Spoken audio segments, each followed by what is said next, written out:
Welcome to Day 2's Business-Related English section. Today, we'll be talking about interview questions.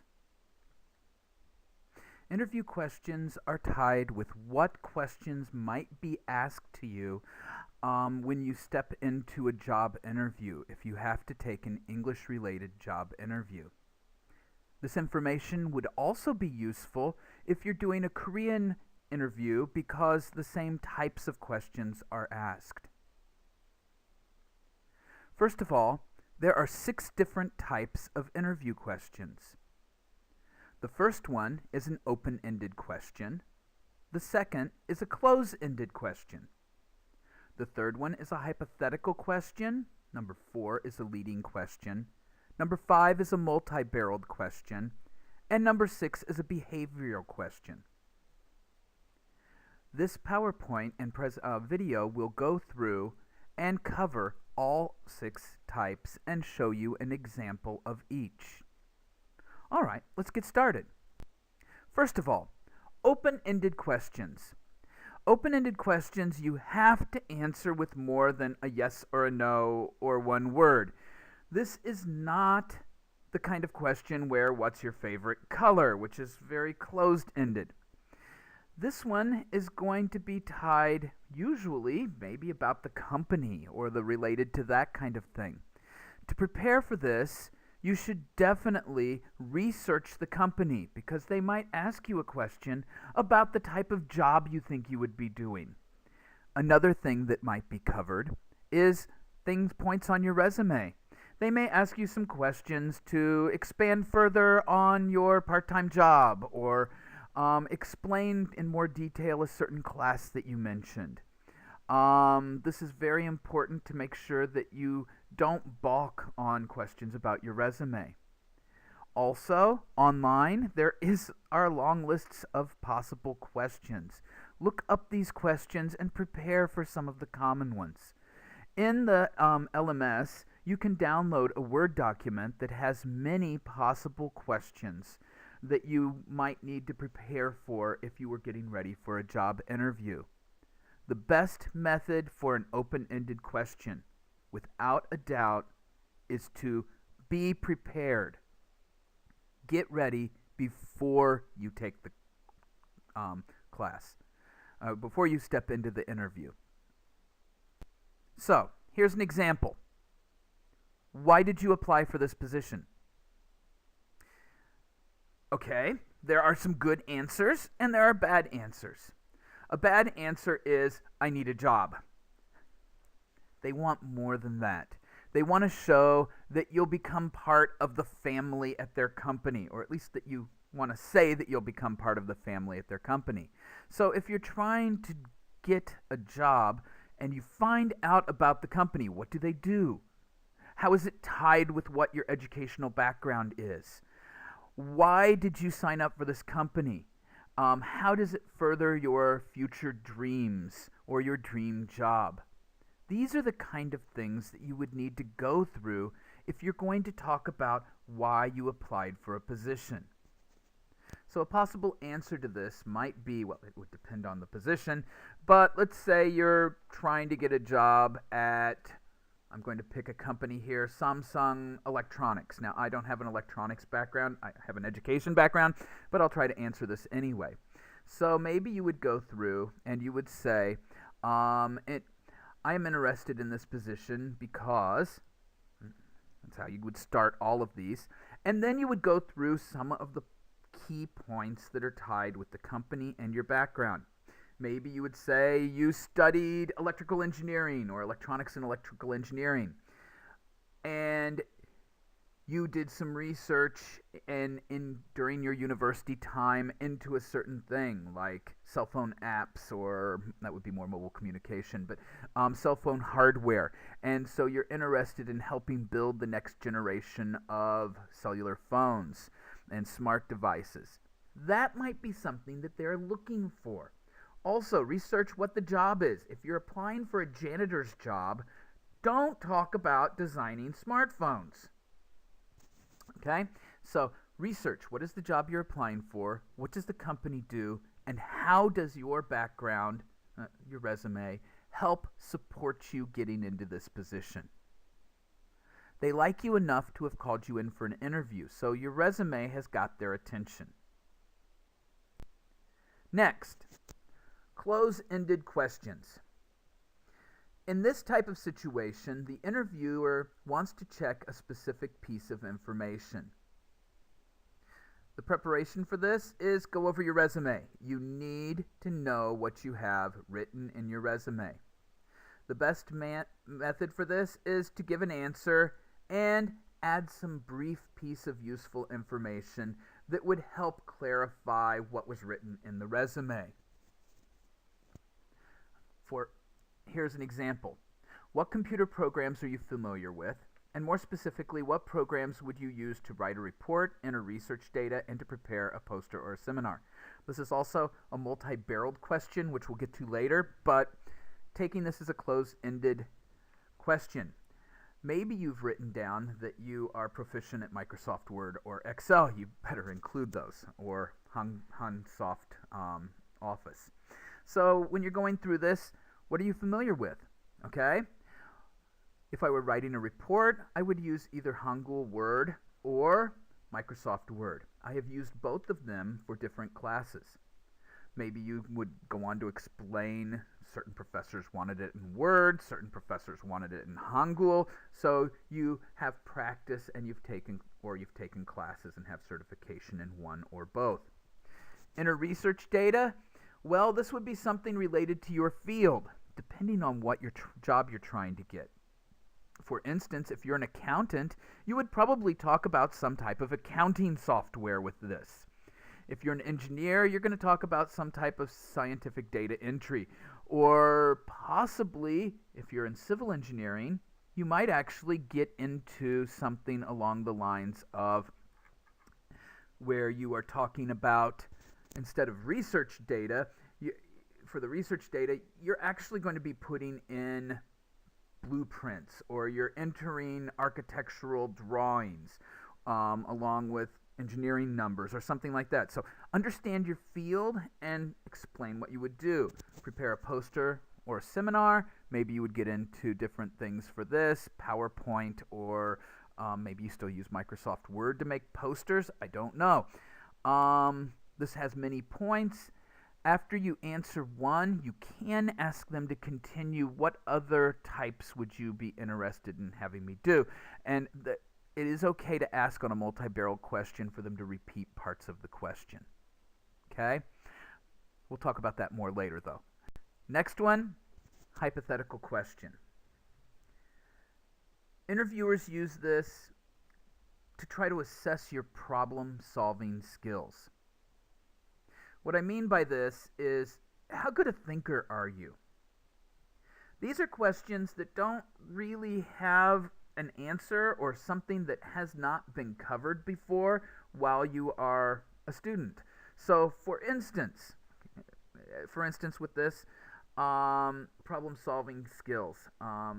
There was actually an interviewer in New York who used to say that he would ask really weird questions like, how many quarters tall is the DLI 63 building? A quarter is a U.S. coin that's roughly the size of a 500 won piece.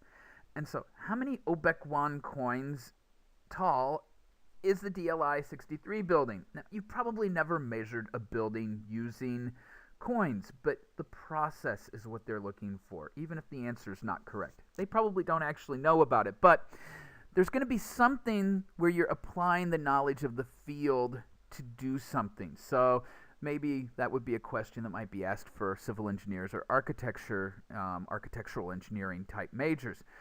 How well can you actually apply this knowledge? So the best method, go through all the necessary information. You might need to ask a follow-up question, and don't just give an answer, oh, it's 2,423 Obek won coins. That's not what they're looking for. They want you to actually go through the process that you used. So don't give a meaningless answer. So we'll take a look at an example here. This one here is actually a business-related one instead of like the coins tall as a building, but this is a possible question. So describe a time when you had to deal with conflicting demands. How did you deal with the situation, and what was the outcome? So the first thing, you're going to describe something when you had more than one thing to do at the same time. That's conflicting demands. And so you would explain this problem. So possibly you had two large projects due at the same time, or possibly you had to work at a part-time job to be able to help pay for the next semester, or something along those lines. These are the kind of things, situations where you might have conflicting demands. So how do you deal with work and school at the same time, for instance? Then, how did you deal with the situation? And then what was the outcome? Maybe they noticed you've had lots of part-time jobs in the field even, but your GPA is not as high as some other candidate. The outcome then would be, well, the outcome was not the greatest. So you would need to explain the situation, time you had conflicting demands, work and school, for instance, and how did you deal with the situation? I had to work on my time management and time budgeting, and at first I had some problems with this, and that's why my GPA was low the first couple of semesters.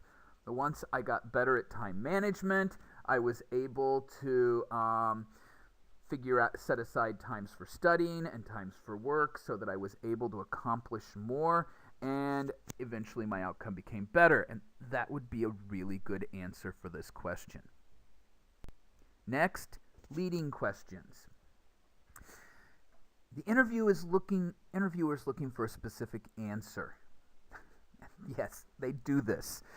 If you know the answer, why ask the question? That's not a good response, but interviewers do this to see if you meet the philosophy or the work ethic that they're looking for in a position. Beware of negative spin on the leading question. They might ask it negatively. Don't be caught off guard. Listen carefully and process an answer.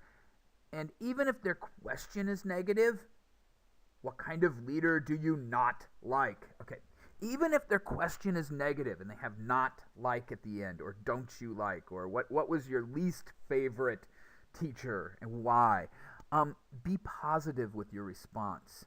So talk about your favorite ones and, contrast that to the negative experience. So try to stay positive as much as possible. Multi-barreled questions. Okay, we've covered one multi-barreled question already in the word processor question. The interviewers ask these to check your reasoning skills. One question becomes two questions, or three questions, or four questions. Don't answer unless you understand the question. Number one, this part of what it's checking. Are you afraid to ask questions if you don't understand? Ask for clarification. The interviewer will repeat the question or parts of the question if you forget something. Okay, that's how I would write a report. Earlier example. What was the next thing? And that shows that you're not afraid to ask questions when you don't understand something, which is not bad when you're starting a new job. Once again, here we go. Can you describe a time when you have been required to perform as part of a team? What was the situation? What part did you play on the team? And what was the outcome of the exercise? 4 questions. So, make sure you understand the question. If you don't, say, could you repeat that question, please? Then, after you're sure that you understand the question, answer the first part. Make sure you remember what the second part was. If you don't, ask. Then answer the second part and the third part, and then the fourth part. So this question actually, describe a time when, can you describe a time when you were required to perform as part of a team? Yes, I can. As a theater major, I had to work in a team atmosphere many times as director, designer, and actor, and stagehand. All of these positions took different roles, but they all had to work together to produce the best production possible. So this is the situation when I was required to work as a team. What part of the team? I've kind of answered that already, but you would go through that. And what was the outcome? the best productions that I did were actually tied with having all of the people work together and come to one unified vision. Usually, the best directors are the ones that are able to communicate their vision to the designers, and then the designers are able to talk to the builders to get it done right. Also to the actors to be able to create the right mood and character for each part that's being played. So when this all works together where the overall picture is still controlled by the director, even when individual inputs come in, like, what if I tried it this way and change it a little bit, and the director comes back, yes, that's a great idea, or no, I think that would hurt this. Either one would be fine. And so I've played the role of all of these, where I'm a designer, and sometimes the director doesn't know that much, and so I would do multiple sketches and say which one of these is closer. So these kind of things will lead to the best production. Same thing happens in business. There's an example question. Answer to the question. Okay? And finally, the last type of question that might happen are behavioral questions. Behavioral questions are actually when the interviewers ask to check the behavior of candidates. So what are you doing in this? So show past history in a similar situation. The best method for behavioral questions is actually STAR. STAR is an acronym that means situation, task, action, result. So this is kind of tied back to the last question. The last question actually had STAR in the question. So situation, you describe the situation. Task, what was the problem you were doing, okay? Action, what did you do? And result, what happened because of your action? So this is a good full answer to a behavior type question, okay? What would your previous supervisor say your strongest point is? Okay, they're asking about what is your strongest point. So you would say you need to explain a little bit about your position. So if you're working at McDonald's, that's one thing. If you're working as an intern at a company in the same field, your position would be different. So you need to start off describing the situation. S and STAR. T, what tasks did you have to do? So if you're an intern and they just have you making coffee and running and doing things like that, that's going to affect what the supervisor's answer is going to be versus if you were actually assisting the lawyers or the engineers or the architects with actual work in your field. This is going to vary depending on the internship. So the task is important to the answer. So task A would be action. What did you do? Okay, so you've got your tasks, you've got your actions, and then the response. Okay, what happened? The result of this. So because of this, you think the supervisor would say your strongest point is, and then include that dedication. Try to keep it positive, okay? Sense of humor, ability to work with others. Pick an area that would be good for this type of question. Okay, finally, there is homework that is tied with this PowerPoint. What I would like you to do is take a look at the questions in the PowerPoint. There are actually a total of 5 questions in this PowerPoint, and I've given some hints to answer them, and I've also given a sample question in a few cases. Take one of these questions and answer it. Record your answer and upload it to the Donggook FLMS. It is worth 10 points. So you have to do this. You have to do this homework, or you won't be able to get a good grade. So the 10 points, the homework is graded on the basis of whether or not you completed it. So it's not going to be actually a 10, 9, 8, 7, 6. So, but I do want you to actually do something with interview questions here to show that you've actually done it. Your responses will be listened to, but they're not going to have an actual grade assigned. So it is worth 10 points on a you did it, you did not do it basis.